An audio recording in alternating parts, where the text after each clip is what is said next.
We're getting you ready for the NFL draft that starts on Thursday. Coach Gene Clemons joins me as we look at the offense, the defense, and perhaps the biggest storyline on the Giants that's developed this offseason.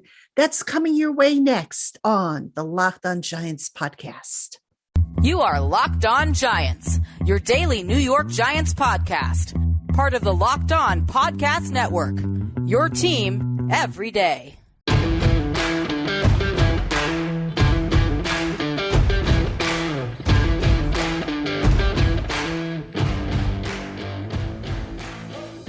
Hello, New York Giant fans, and welcome to another edition of the Locked On Giants podcast, part of the Locked On Podcast family, your team every day. My name is Patricia Traina, and welcome to all our everydayers, and welcome to all our new listeners and viewers. It is draft week here at the Locked On Giants podcast, as well as across the NFL landscape. And all this week, I'm trying to bring you different guests with their perspectives, people who have actually worked on draft analysis and prospects. And joining me here on the podcast is Coach Gene Clemons, who has done some work for The Athletic on draft prospects and has helped out Emory Hunt football game plan. We had Emory on the program a couple weeks ago. So Coach Gene, thank you so much for joining me on the podcast today. Absolutely. Don't forget our nonstop draft coverage every year when we get there, and those quick turnarounds on those prospects. That's always fun, like right in the fire of things as players are coming off. It's great to be in this time, but absolutely happy to be, less than a week away from the draft, because all of the rumors are flying, all the craziness is going on, and it becomes a little bit much, but definitely having fun with the process. Also, make sure people go out and check out my columns on the top five position groups for the New York Giants in the draft. Number 5 was defensive line, which I'm sure we'll talk about a little bit now. Yep. And number 4, which just came out recently, was linebacker. So we're counting down to the day. And of course, you can find all that, folks, on Giants Country, where we're going to have nonstop coverage. We'll also have nonstop coverage here on the Locked On Giants podcast. So by the end of this weekend, you'll probably be sick of me, but it's all good. So anyway, Coach G, let's jump into it now. Just before we started recording, the Giants agreed to terms with Sean Robinson, who of course is a big time run stuffer. I know you had talked about interior defensive line. Does this change anything for you with regards to, the need level, the priority, or the type of defensive lineman, if the Giants do indeed pursue such a player? Absolutely. I think it definitely changes. I think this now says that they are not in the business of drafting another run-stopping defensive lineman. They're going to look for pass rushers. And I think that that's a smart move, because run-stuffing defensive linemen don't age as fast as pass rushers do. Those guys tend to hold their value, and to get an Sean Robinson on a 1-year deal at 27 years old, still motivated to hopefully try to cash in on a bigger, longer-term deal in the future. I think that's a fantastic play by Joe Schoen and his, and his contingent, but it still doesn't address the need for more pass rushing. Like, at the end of the day, we can say what we want about run defense and stuff. We didn't lose games because of the run defense. As much as the Giants gave up in the run this year, they were not losing games because they could not stop the run. They were losing games because they can't get to the quarterback, and that's going to be an issue if that is not addressed. Like, I love Dexter Lawrence, but Dexter Lawrence is not a natural pass rushing defensive tackle. He's a guy who's been put into a position, and he took advantage of it this year, but his track record doesn't say that you can rely on, 8 to 10 sacks every year from him. We know that for as good as Leonard Williams has been over his career, he's not a guy that you can pencil in for 8 to 10 sacks every single year. Aziz and KT. We know that both of those guys have tremendous ability off edge. Health is a concern. Making sure we can keep them healthy, keep them on the field is a concern. But they have yet to show that they can be consistent double-digit sack guys per year. So you got to keep taking shots at the at the pot. You got to keep trying to bring in guys that can help bolster a pass rush, especially when you see how much a pass rush can help a defense just by looking up the road, at Philadelphia or looking down south at Dallas. Yeah, definitely. Now, let's stick with that pass rush, need for a moment, because it is, to me, a sneaky need. Mm-hmm. Aziz has had trouble staying healthy. When he's been on the field, he's been effective. Yep. Obviously, injuries have affected him. KT, he started off with an injury, and then I think he had to catch up a little bit. And when he started to feel more comfortable, you saw signs of what he could become. For me, though, when I look at the great Giant teams, the great Giant defenses, they all had at least 3 solid pass rushers. And I'm not sure you can say that the Giants have that right now. They have KT, they have Aziz, they brought back Jihad Ward, who could give them some pass rushing ability, but who's probably not going to be a guy who's going to give you double-digit sacks. They still don't know what they have with Ellerson Smith. So I definitely think, I agree with you that they need to get some pass rushing help there. But let's talk about, what type of pass rusher they need, because obviously you want to create a situation where you force the opposing offensive coordinator to pick their poison. So if you're Coach Wink, you've got KT, you got Aziz, let's assume they're healthy. How do you add in this additional pass rusher if you pick one relatively high? So I think that the key is, can one of those 2 guys, Aziz or KT, can they play at all inside in a defense that's built to pass rush? And that becomes the issue. Can we essentially move Dexter Lawrence to a 1 technique where he's a 1 gap guy through the A gap, bring an Aziz or a KT down to a 3 technique type of guy where he can use his athleticism and be a B gap rusher, and now bring another guy off edge. I think that's the recipe for higher sack numbers, is to get more dynamic, explosive players who can chase down quarterbacks when they try to escape the pocket on the field. And you do that by adding those guys, either adding a guy who is an edge rusher and saying that Thibodeau or Aziz can bump inside in pass rush situations, or you add a guy who can operate as essentially a legitimate 7 technique, 5 technique defensive end who now can operate in that interior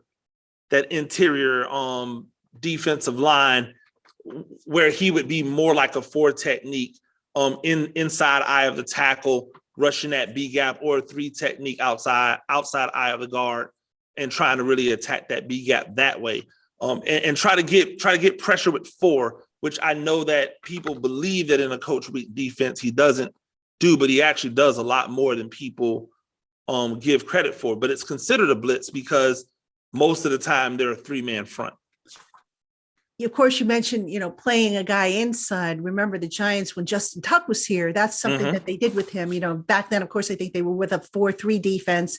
Tuck always went inside on pass rushing situations. But I want to go back to something you said earlier, Gene. You said you didn't think the Giants defense, didn't lose because they couldn't defend the run. But the linebackers, I can recall, us talking about this, and I believe you might have said, and correct me if I'm wrong, and I'm paraphrasing here, that the linebackers just weren't fitting, because there were so many different linebackers, especially off-ball linebackers, that rotation. I mean, that was a problem. So, to say that defending the run wasn't a problem, I don't know if that's accurate, but that being said, inside linebacker is definitely, I think we could still agree, is still something that I think they want to address. Absolutely. And again, I'm not disagreeing with you. And I didn't say that that the run defense wasn't a problem. I said that they weren't losing games because of the run defense. If you look at the run defense at the beginning of the year, they were giving up a ton of rush yards to teams and still winning games. Mm-hmm. So like the rush defense wasn't keeping the defense from having success. It's the combination of not being able to stop the run and busting over the top with the pass as well. And so I think that they've addressed the need to have more depth on the defensive line, guys who are more run stuffers. Nunez Roches is a run stuffer. Ashawn Robinson, a fantastic run stuffer. Like they got two really good, high quality guys who could start on another defensive line, who are both going to be backups on this defensive line unless they completely change the structure of the defensive line. Like they're going to be backups. And so that's going to allow them to play in obvious run downs.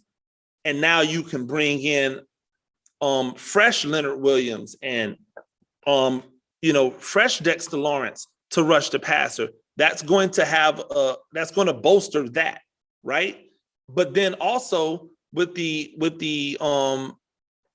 addition of Okereke, being able to bring in a guy who is better and more adept and probably not going to be in and out of the lineup. So now we'll really get an opportunity to learn and be able to have better run fits is going to help. They definitely need to address inside linebacker again in the draft, because once again, when you don't have your guys, when you don't have, this is the guy for sure. We don't know what the two rookies from last year are going to be. Injuries took them out of last year. And even if they would have started the year getting minutes, who knows if they would have suffered the same fate as the other linebackers. And so if you get a chance to add a legitimate guy, especially adding a legitimate guy in the second, third, fourth, fifth round that you believe can be a dude, then you definitely have to do that. Well, then let me ask you this, because the Giants very rarely play in their base defense, where I think they have the two inside linebackers on the field. So that being said, if you're Joe Schoen, do you put more of an emphasis on maybe adding another safety to the mix, even though, they signed Bobby McCain, but that's to me more of a stopgap situation. So if a guy like, say, for example, Brian Branch is sitting there, or, do you go for a safety as opposed to maybe another off-ball linebacker and just say, okay, look, you got Okereke, you're getting back Darian Beavers, who was looking promising, from his injury. You let Carter Coughlin and Micah McFadden slug it out. And then, maybe you pick up an inside linebacker down the line and you prioritize safety. I would agree with you if I believe that they were playing with only one linebacker because they really wanted to play with only one linebacker. I think the history of Coach Wink's defense says that they like having two linebackers on the field. Mm-hmm. They just thought that the best chance for success was to put another safety on the field and take their chances with that higher level safety, as opposed to what they consider to be a lower level linebacker. I think that if you add another guy, if you add a guy who has the ability to be a legitimate, linebacker in this defense, then I think that's the way you go, because I think the amount of guys that they've added as far as in free agency, whether that be corner or safety, I think they may feel good about the safeties that they have in the mix, or else they would not have let one walk in Julian Love, who was a guy who, has been a starter and been impossible to get off the field for them over the last 3 years. So I think that they must feel good about where they are with their safety situation if based off of the way that they behaved. They just paid a backup defensive lineman $8 million. They didn't want to give Julian Love that type of money over 1 year. So what does that say about what they really are looking for? I don't think that's safety. I think that there's some other defensive back needs that they'll probably be focusing more of their attention on.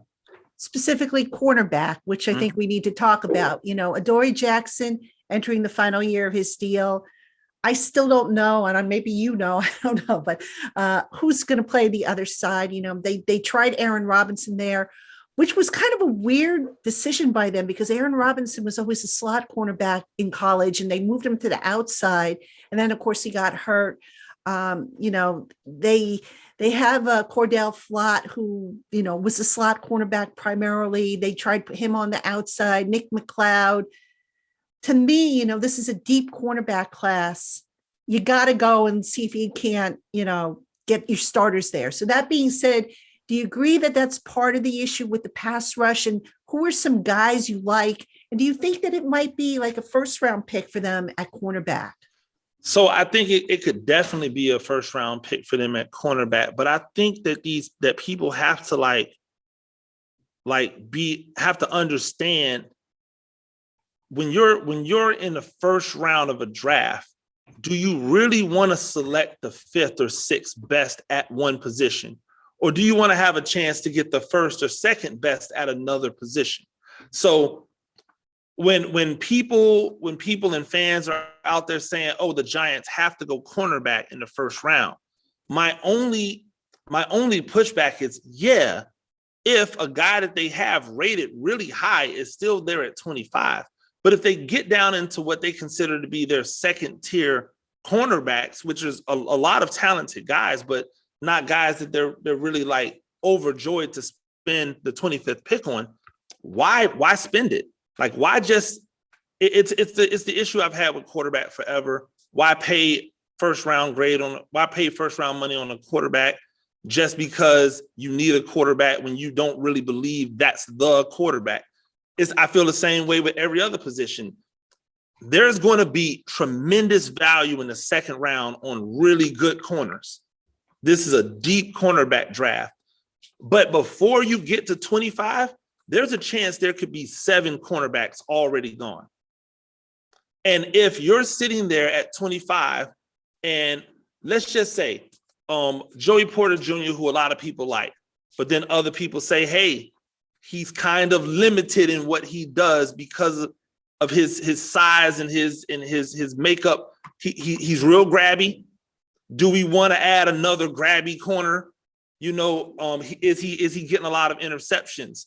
Do we want a guy that doesn't have a knack for turning the ball over? All of those things. Do we reach for him, or do we get him at 25, or do we wait until the second round and get some of these man-to-man specialists that are out there that are sticky and may not be as physically gifted from a size standpoint as Porter Jr. is, but has every bit the ability and maybe even a little bit better when it comes to their field side man-to-man coverage. And so that's something that I think that the front office and the coaching staff are going to sit down and go, where do we draw the line on cornerback in the first round? Is it we're willing to take the top 5 in the first round? We're willing to take the top 8 in the first round? What is it? Because I believe that there's going to start a run on cornerbacks, probably somewhere around 6. And once it starts, it's just going to go. You're going to see 4, 5, maybe 6 come off possibly before you get to 20. And so if you're doing that and you're running through all of those, and now you get to your 6th or your 7th, whomever it is, whatever that name is, are you honestly saying that the 7th best corner on your list is not probably equal to the 10th best corner on your list, which you could get in the second, maybe even the third round? It's interesting. That's a good point. When we talk about value, I think that term gets thrown around a lot, and I don't think a lot of people really understand what is meant by value. And you just kind of really explain that. Well, they don't add context, because in order to add context, you actually have to know the value. You have to know the value of the position. Cornerback is a first round position. Cornerback is a position that in my opinion, you spend premium on. Mm-hmm. So if there are premium cornerbacks in the draft, they're not dropping. There's a bunch of premium centers in this draft. some are going to go in the 4th and 5th round. Like, there are a bunch of premium centers, but the premium corners, they're leaving. They're going right now. The premium receivers, they're leaving. They're going right now. It's going to matter which one drops and whether they feel that it really fits what they want to do in their scheme. I believe, and I know because a lot of Giants fans are really on Joey Porter Jr.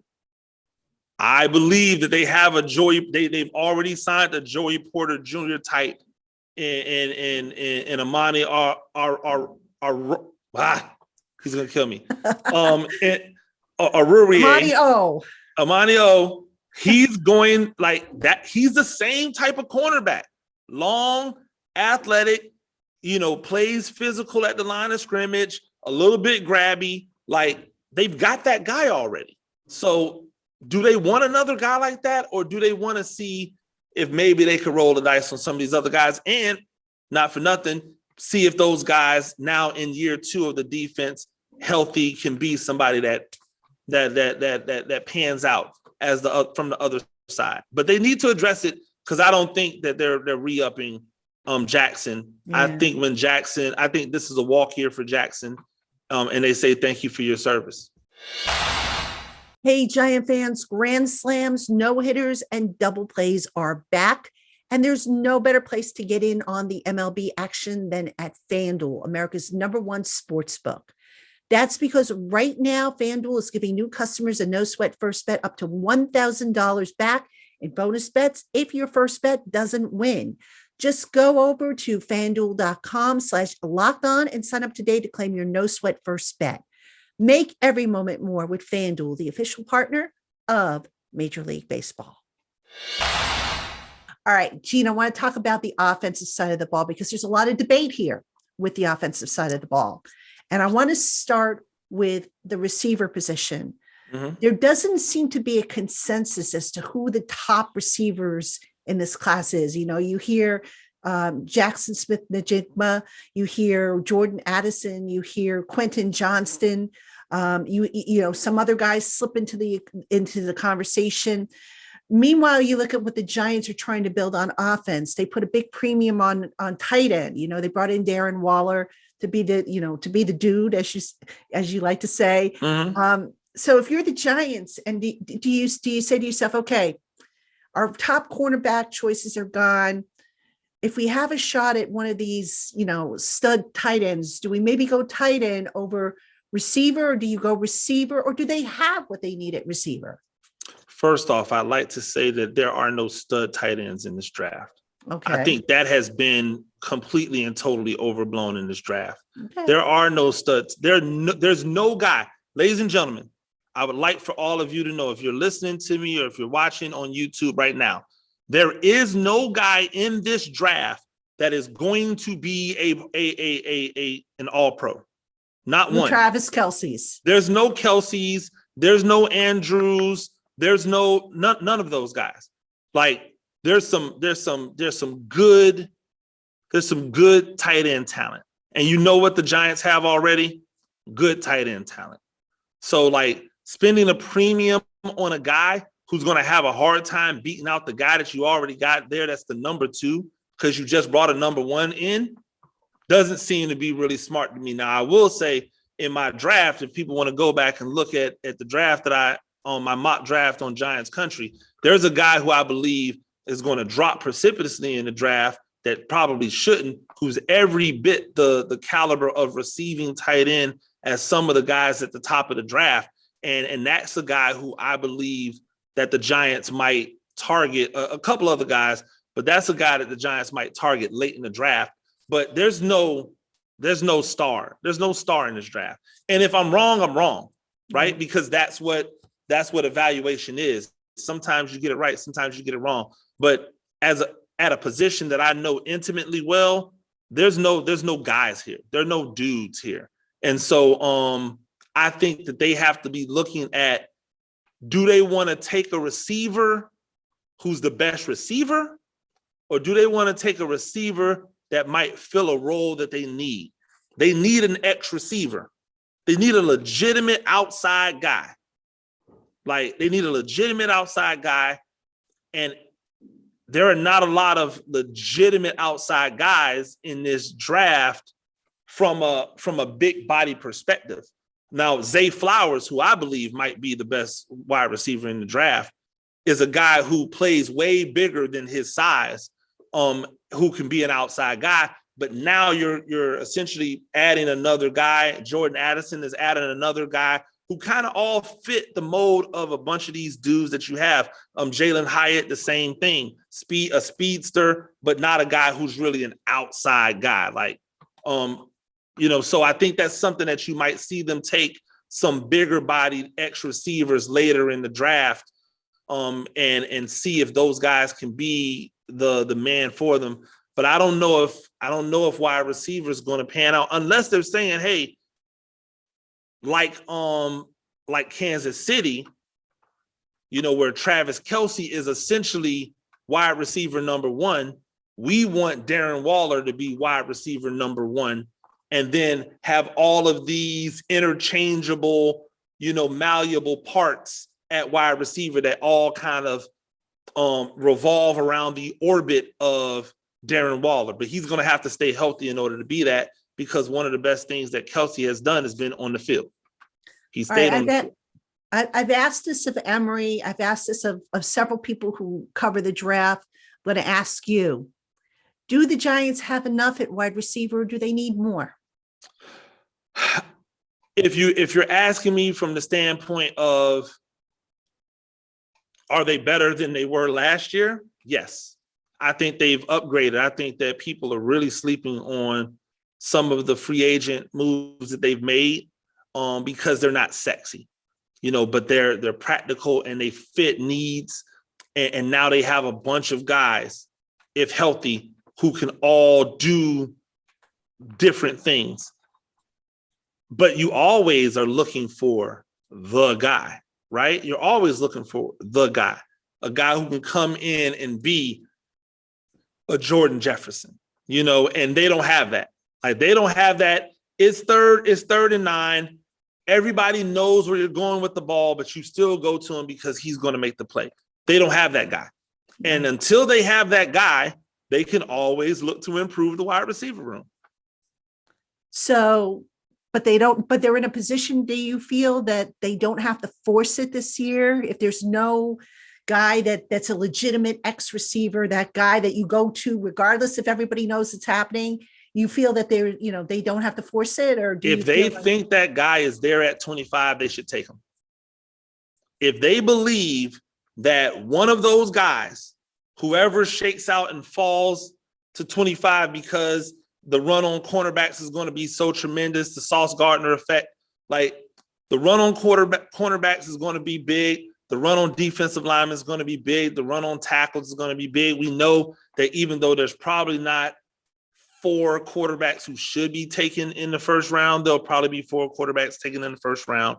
So whoever falls at wide receiver, as a wide receiver at 25, if they believe that guy is that dude, then they should take him.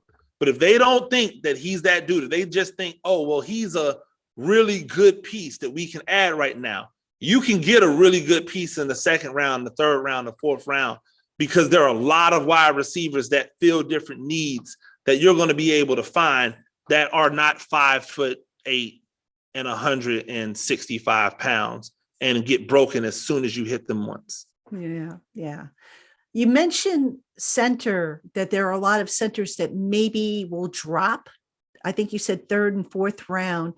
I mean, when you look at this center class, and I've had people say that it's not really as strong of a class as it might appear to be. And they're talking offensive line just in general, that it's, an iffy type of class. But sticking with center, which is a position that I think the Giants will address, who do you think realistically might be there, and where's the best value for them?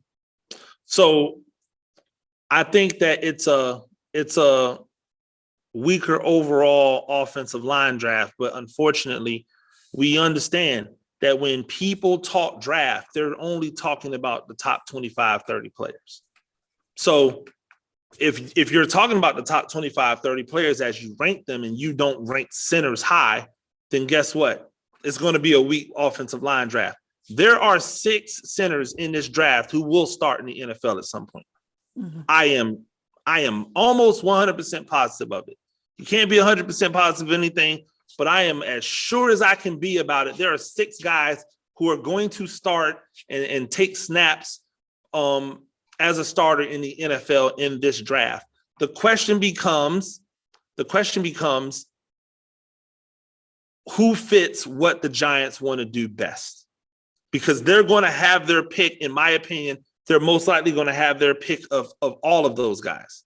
They're going to be able to choose whichever one they want. And so then it's going to become, which one do they value the most? And depending upon which one if they want the big, the big burly, road grader, do they want the technically proficient, athletic type? Like all of the center types are right here in this draft, but they absolutely have to address center. The good thing about it is that because the position is not valued the way I believe it should be valued, I actually think it should be valued more than guard is valued, and it's not. Because it's not valued the way it should be valued, those guys are going to be available, probably into the 3rd and 4th round, a guy that you believe can be a starter. I actually think there's some guys who might even fall further because depending upon who needs a center, the type of center that they desire might already be gone. And so they may just say, we're not going to take that guy because that's not the type of center that we want. So I think there are several guys who fit the bill. But I always say if you're gonna pick a guy who has been uber successful at the previous level, especially if he plays in a system that's more of a pro system, and if he's consistently played against guys who are going to be pros. And when you do that, there are a few names that pop up. Tittman at Wisconsin pops up. My brain just went. Smits. But in my opinion, a one-sided one-dimensional offenses, run heavy with Wisconsin and with Minnesota. So Whitler too. But he comes from an offense that passes the ball and runs the ball. Right. So that might be a guy who you might want to look to more than those other guys. But I actually don't like. I think that if you don't find one of those 3 guys there for you, you still have value. None of those guys that you just named right now are the Remington Award winner. Mm-hmm.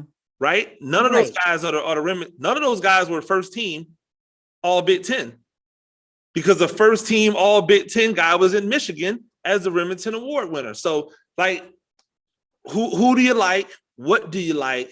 And how you like it is really going to be telling as to what they decide to do at center. But they're going to have their pick, and I would not be surprised to see them not pick 1 but 2 centers in this draft.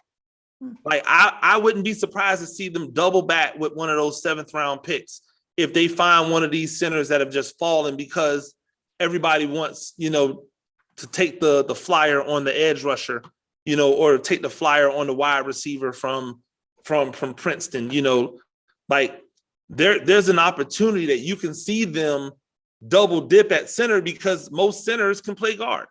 So right. if you feel like you need to upgrade guard and you need to upgrade center and you don't have a legitimate center on the roster, I don't care who they've signed, they don't have a legitimate center on the roster, then, go ahead and get 2 centers, let them grow together, have one as the guy that you think is going to shake out the starter and the other guy as the backup who could also be the backup guard, because we know Glowinski's not long for the team, maybe this year and gone. We don't know what we have in the other guys, the North Carolina duo. Are they going to be able to come back? Azudu and McGrath, are they going to be able to come back and really solidify guard positions. They're big, they're strong, but what are they going to be? Can they be legitimate full-time starters for them? So you might see them double dip. I don't think that's out of the realm of possibility. It's an interesting point. I mean, look, they need interior depth, I think. Joe Shane at his presser last week said, oh, we've got 14 guys under contract. Yeah, well, 10 of them I think are only signed through this year. And, come on, don't sit there and tell me you're comfortable. There's no such thing. You can't keep trying to fill a position that's vital to center with a bunch of dudes. Like the successful teams don't do that. Successful teams, they all have centers. They all have legitimate centers. Look around the league. You don't have to have first round draft pick centers because it might be overblown to have first round draft pick offensive linemen, period, if you look at the Super Bowl teams. But like, you need to have a guy who's a center, a legitimate center. And when you have one of those guys, it makes everything else better. And I've been screaming for that. I mean, I've been screaming about that all off season long. Get a center in here, not a guard convert, but a pure center. A guy who's played the position. I even asked Daniel Jones about that. I said, you've had a different starting center every year you've been in the NFL. How hard does that make it for you? And he even said that, there's a process. You've got to go back, look at film, get on the same page so that you and the center are seeing everything. If the Giants just invested big money in Daniel Jones, get him a center that he can grow old with. Absolutely. I mean, get him a guy that he feels comfortable with. Exactly. That can be his best friend. Exactly. Right? Even then he had Sean O'Hara for a number of years. Get Daniel Jones his version of Sean O'Hara, and let's call it a day and move on. It's not that hard here. This episode is sponsored by BetterHelp. Therapy is all about deepening your self-awareness and understanding, because sometimes we don't know what we want or why we react the way we do until we talk things through. BetterHelp connects you with a licensed therapist who can take you on that journey of self-discovery from wherever you are. If you're thinking about starting therapy, give BetterHelp a try. It's entirely online and is designed to be convenient, flexible, and suited to your schedule. Just fill out a brief questionnaire to get matched with a licensed therapist. If you find that your assigned therapist isn't a match for you, you can switch at any time for no additional charge. Discover your potential with BetterHelp.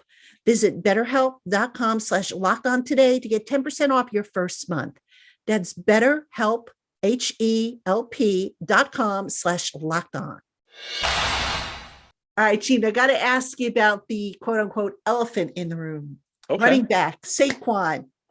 All right. So Saquon obviously still trying to use whatever leverage he has, not signing the franchise tag. One or two ways, obviously, this can end. I do think he's going to play for the Giants this year. I don't see him sitting out, but I have a gut feeling it's going to be on the franchise tag, that he's going to gamble on himself having another big year and then hoping that next year he doesn't get franchised again.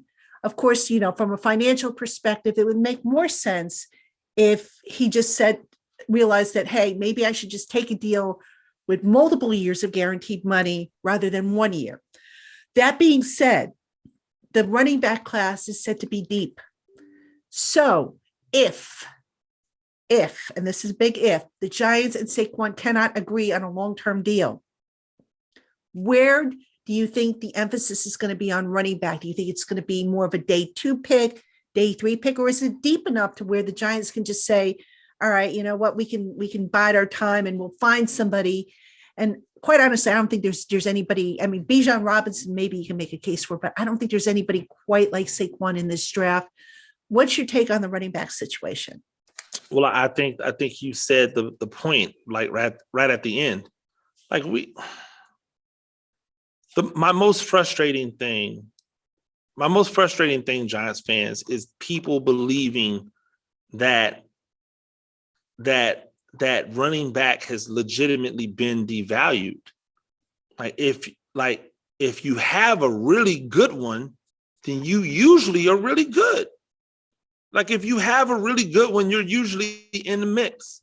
Like outside, like we talk about guys like Christian McCaffrey and not really working out well for Carolina, but that's because they mismanaged like a really good running back. The moment he walked over to San Francisco, boom, Kamara, mismanagement. How are we playing? What are we doing with them?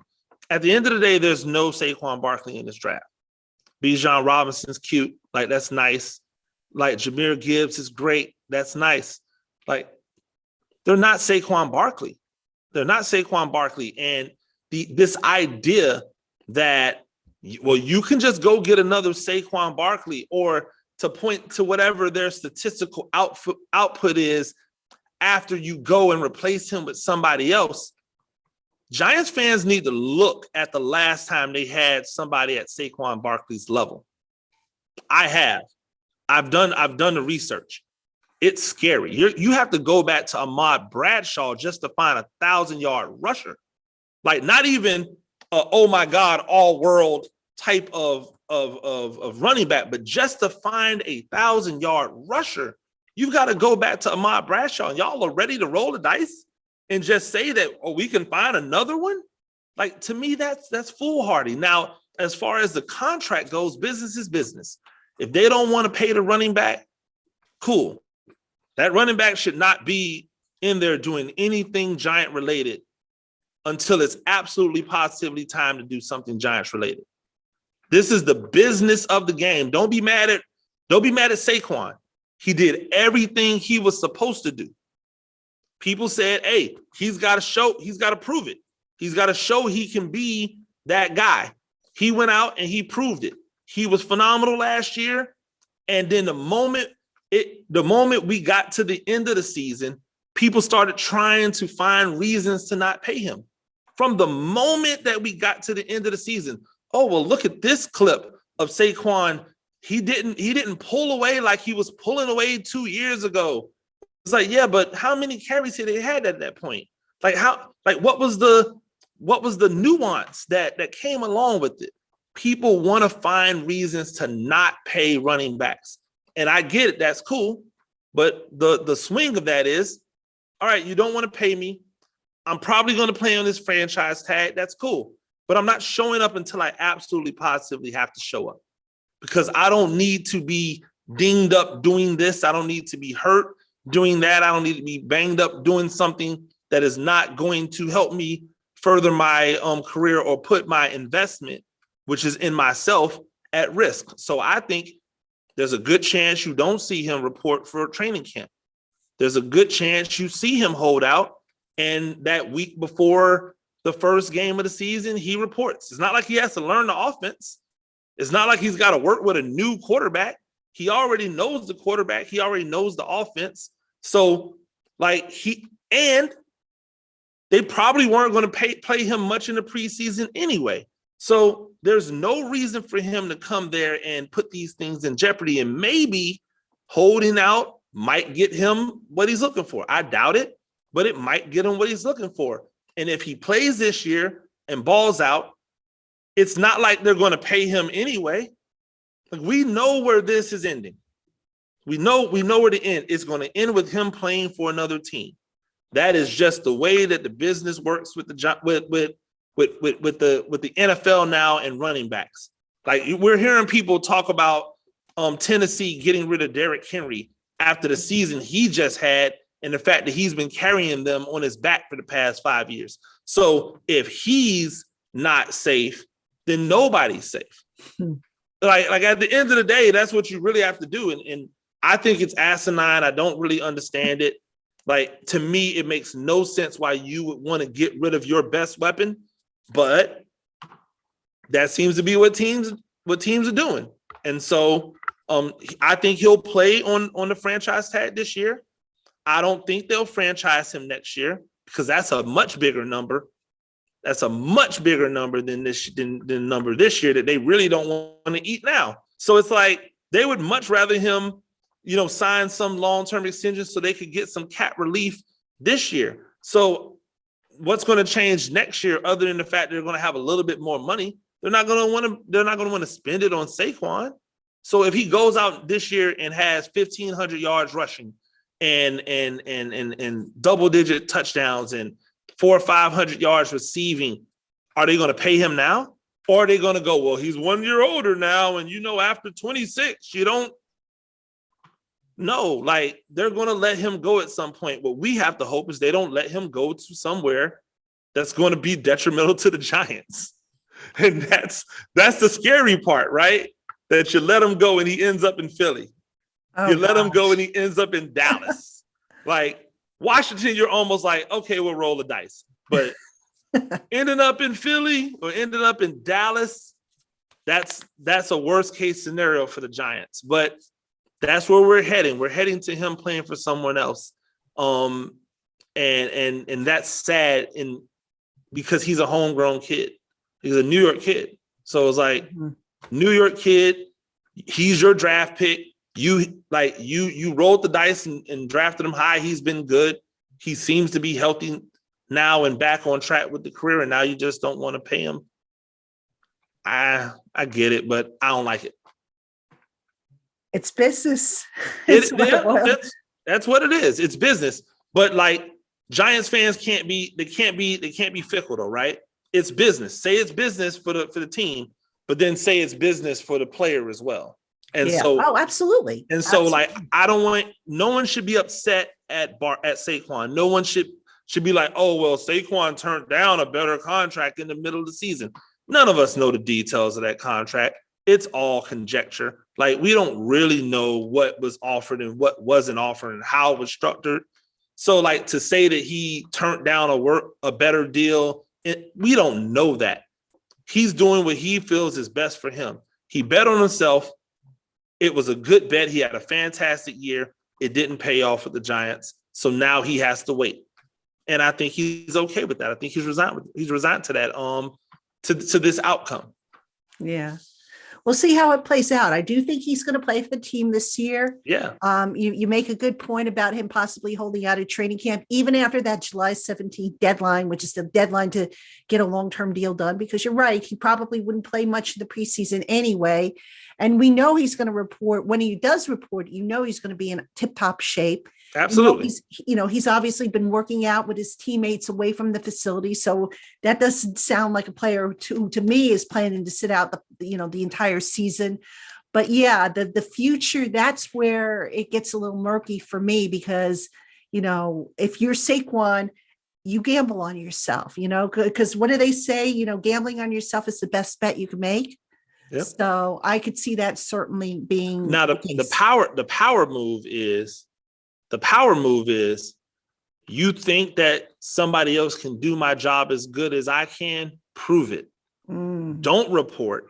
Wait right up until that drop day so that your year still counts, and then report. Like that would be a power move, but that's a super risky play, because if somebody else comes out, I think you could see a guy like Jashaun Corbin having a good second year, being able to be in this system, because he provides a level of explosiveness that some of these other guys don't provide.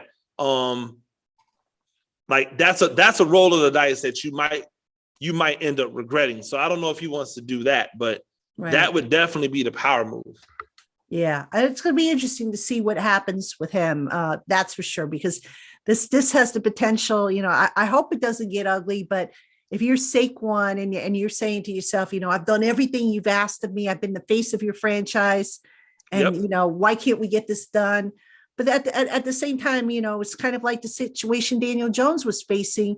And, last year, new GM, new head coach come in, they have no ties to him. They didn't draft him. It's like, okay, earn your keep, So I kind of see it from both perspectives, but I'm very curious to see how it works out. Except Saquon was with them and earned his keep last year. Like, that's the thing. He was there last year, and so like he was essentially playing on a 1-year deal last year. And instead of them saying, hey, go explore free agency, they went, no, hey, go explore if somebody's willing to give up premium draft picks to bring you in. And I don't know why people act like that's the same thing. Like the franchise, the non-exclusive franchise tag is not free agency. It's just the ability to go out and broker a deal that the team that has your rights can then match. And if they lose you, they get paid substantially for it. Right. Like, to me, that's not the same. That's a cowardice trade. You know, like that's like, to me, that's what that's set up to do. That's for me. I don't want to say I want to trade you, but if I do trade you, I want to be able to get maximum value, unless I like the contract that you accepted from someone else, and then I'll just take that contract. It's like, no, like, do the thing yourself. So, yep, absolutely. Well, no. All right. Gene, final question for you. With the draft fast approaching, there's always something that those of us who don't get a chance to follow the college football scene year round long, those of us who don't really get into the level of detail that you and Emery and the other draft analysts do, there's always something that pops up, a surprise that, just is like, whoa, didn't see that happening, but maybe the NFL community saw it happening. What are some of the things that you think might pop up, especially where the Giants are concerned, that'll just have people buzzing about it the next day at the water cooler? Oh gosh, I think that the biggest buzzing at the water cooler will be if the Giants take Bijan Robinson at 25. You think that's a possibility? If you're operating off best player available, right? Mm-hmm. I've spoken about this in a few pieces because I think it's worth noting. Like, if you're talking about, hey, we were just a playoff team, right? Mm-hmm. So we've proven we can make things work with pieces. We just want to add the best player available. If that becomes, if Bijan Robinson drops to 25, do the Giants not have any conversation about it? Like, is there not going to be any? So I think the water cooler talk would be, oh my God, they took this person, right?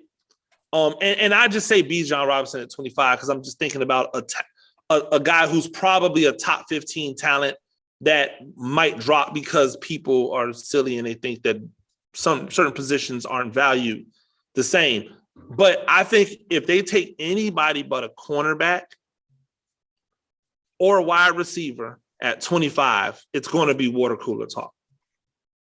If they take a center at 25, people are going to go, did they really have to take a center at 25?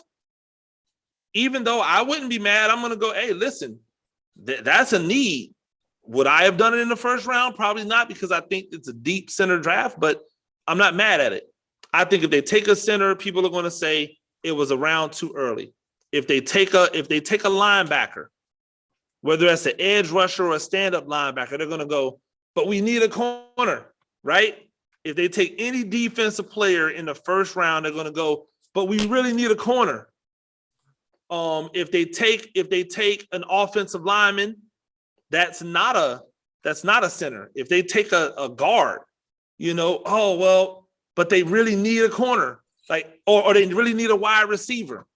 So I think if they go anywhere but wide receiver or cornerback, you're going to have people going, what's Joe Shane doing? That's what they're going to do. They're going to go, what's Joe Shane doing? He had a chance to get a wide receiver or a cornerback, and he didn't address it. And to me, if they don't go wide receiver or cornerback, it's going to be because they're taking best player available. Right. And I'm cool with that. I think you can't go wrong with adding really good talent to a football team. Like, imagine for a second, Saquon Barkley out there, and then he comes out for the water, and Bijan Robinson's lined up behind Daniel Jones. If you're a defense, you got to be like, what did they do? Did they just clone Saquon and try to like put a second Saquon out there? Like, I don't think he's Saquon level, but he's close. I don't think he's Saquon level, but he's a nice facsimile. And so like that would just be interesting. Like, what if a Brian Brzee drops to them at 25 and they go, you know what, we're adding this dynamic defensive lineman. People are going to be like, they added this is what Gettleman did. He he added all these people on the defensive line, and he didn't address this. And you know that they're going to have those types of like reactions to anything that's not exactly what they think they need to do in round one, which is wide receiver or cornerback. And I just don't know if there's going to be a real need to draft a wide receiver or cornerback in the first round unless the guy drops to them. And I don't know if the guy is going to drop to them. Yeah. You can't please everybody. And I'm sure regardless of what Joe Schoen does, you're going to get people that are going to be screaming, why did he do this? Why did he do that? I guarantee you. I will see it all the time. You will hear me question his move if he takes a guy at cornerback whom I believe is not that far off from 5 or 6 other guys that he could have gotten in the second or third round. Right. That's the only way you're going to see me question his moves. I've actually liked a lot of the moves that he's made this year more than I like the moves that he made last year. I think a lot of the moves that he made last year are overrated. Like there's some of those moves that he made that people are acting like was great. And I'm like, no, like we had no money last year though. Yeah. Like no, but like, if we're just even looking at the way in which like they added certain pieces, that I was like, or for instance, they got rid of Blake Martinez. Mm-hmm. I don't know why they got rid of Blake Martinez. Maybe they felt like Blake Martinez was washed up. Maybe they thought that his best days were behind him. But when you see the way the linebackers like shape out, do you really think getting rid of Blake Martinez was the best move? Like, if you really wanted to help, because now you're back looking for linebackers again, right? So just certain things, and then obviously you know how I feel about cornerback. They got rid of the cornerback and then complained about cornerback all year. Like, come on, people. Like, or even the situation of signing a backup quarterback at the number that they signed their backup quarterback for, when they could have used that money somewhere else. You know, like you paid that was a nice payday for Tyrod Taylor as a backup quarterback who almost didn't get used at all. You know?